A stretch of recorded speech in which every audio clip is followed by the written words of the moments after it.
देग्लाय जोंनि साम्पाबुथि गोजौ फरायसालिनिफ्राय गासै बड मिडियाम एसामिस आरो बड' टटेल 68 एपियार जादोंमोन।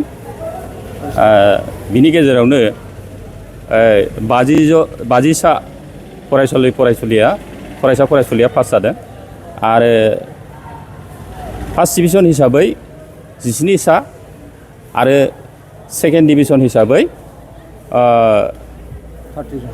30 टटेल 50 जाहैदों आरो पासआ। पास पार्सेन्टेजआ गासै 73.52% जादों। गिबि खेब बे साम्पाबुथिनिफ्राय आपग्रेडेड जानायनि उनाव बेनो गिबि खेब आनजाद होनायमोन। आंनि गोसोजों जोबोद मोजां मोनदों आरो पार्सेन्टेजआ नेक्स्ट बोसोराव साबसिन जागोन। मानोना जोंना माखासे उसुबिदा दङ। मानोना गोदान आपग्रेडेसन जानायखाय जोंनि फरायसालियाव माखासे फोरोंगिरिफोर गैया, साइन्स टिचार गैया। बेनिखायनो बिफानारिनिफ्राय जाहाथे थाबैनो जोंनो साम्पाबुथि गोजौ फरायसालियाव फोरोंगिरिफोर थिसनो, बेखौनो आङो बे दिनैहाय नैबे लाइभनि दारै आङो खावलायनाय जादों। दिनैहाय जोङो 2026 मायथाइयाव जायफोर मेट्रिक फाइनालखौ उथ्रिसार जानो हानाय बिसोरखौ जोङो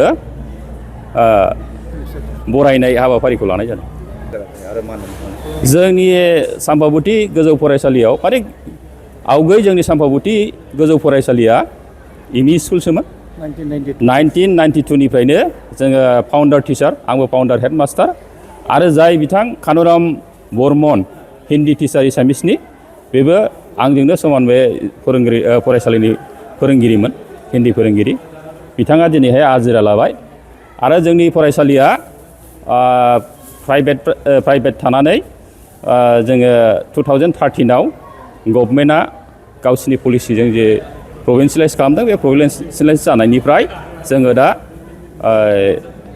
कानुराम बर्मनआ जोंनाव दा 13 बोसोरै साख्रि मावनो मोननाय जादों।